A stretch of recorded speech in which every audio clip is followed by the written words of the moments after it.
ఈ సినిమా 5 భాషల్లో మనం టీజర్లు కానీ పాటలు కానీ అన్నీ రిలీజ్ చేసాం. అన్నిటికి ఎక్కడా నాకు I have maybe 1% negativity in Hindi, 0% negativity in Tamil, 0 in Malayalam, 0 in Kannada. But I have 15-20% negativity in Telugu. వాళ్ళు అడిగే క్వశ్చన్స్ ఏకైకలాగి తప్పులు చెప్పేది, ఏకైకలాగి ఇది కరెక్ట్గా లేదనేది ఓన్లీ మన తెలుగు ఆడియన్సే.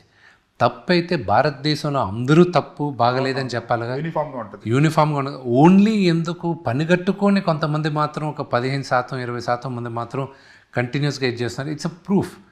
రెండోది కూడా ఏంటంటే సినిమాలా చూడాలి. కానీ ఇప్పుడు నా ఒక్క సినిమానే కాదు, మిగతా సినిమాల్లో కూడా ఓవర్ అనాలిసిస్కి వెళ్ళిపోతే నువ్వు ఎంజాయ్ చేయడం మానేస్తావు. నువ్వు థియేటర్లో కూర్చున్నప్పుడు నీ బ్రెయిన్లో ఏమని వెళ్తున్నావు, ఇదొక కల్పితం, ఈ క్యారెక్టర్స్ ఇలా ఎగిరి దూకరు, ఇలా ఎగిరి కొట్టరు, but you are sitting there, you want to see okay I'm here to believe in this life. Okay, let me interrupt.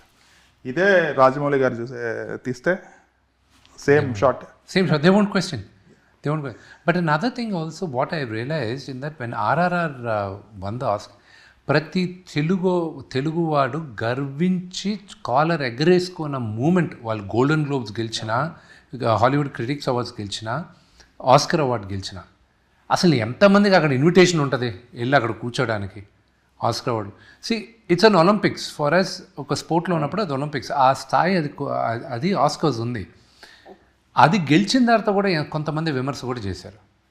ఖర్చు పెడితే వస్తుంది కదా, ఖర్చు పెట్టమని నేను ఒక 200 కోట్లు ఇస్తాను, నేను అందరం తలా చందాలు వేసుకొని ఎవడెవడు మాట్లాడారు వాళ్ళ చేతిలో పెడదాం, వెళ్ళి ప్రమోట్ చేయ ఏ సినిమా అయినా అది వస్తుందా అని.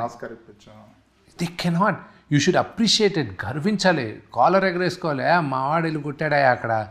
భారతదేశంలో ఎవరు డైరెక్ట్గా వెళ్ళి చేయలే. ఒక్క సత్యజిత్ రాయ్ గారికి మాత్రం లైఫ్ టైమ్ అచీవ్మెంట్ అవార్డు వచ్చింది. అది ఆయన చనిపోతున్నప్పుడు హాస్పిటల్లో ఉంటే అక్కడి నుంచి లైవ్ తీశారు. ఆయన తప్ప భారతదేశానికి స్ట్రైట్గా ఒక సినిమాకి, ఇండియన్ సినిమాకి వచ్చింది, Indian movie, for an Indian technician ఎవరికి రాలా. మన తెలుగు పాట అక్కడ స్టేజ్లో వేశారు. దానికన్నా గొప్పతనం ఏం కావాలి మనకి.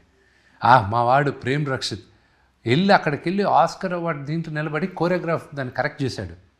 ఇంక దీనికన్నా గర్వించదగ్గ విషయాలు ఉన్నాయి. యూ షుడ్ 99% బాగాలేకపోయినా ఆ 1% మనం ఎంజాయ్ చేసేది లైఫ్లో, ఆ 1% ఎంజాయ్ చేయాలి.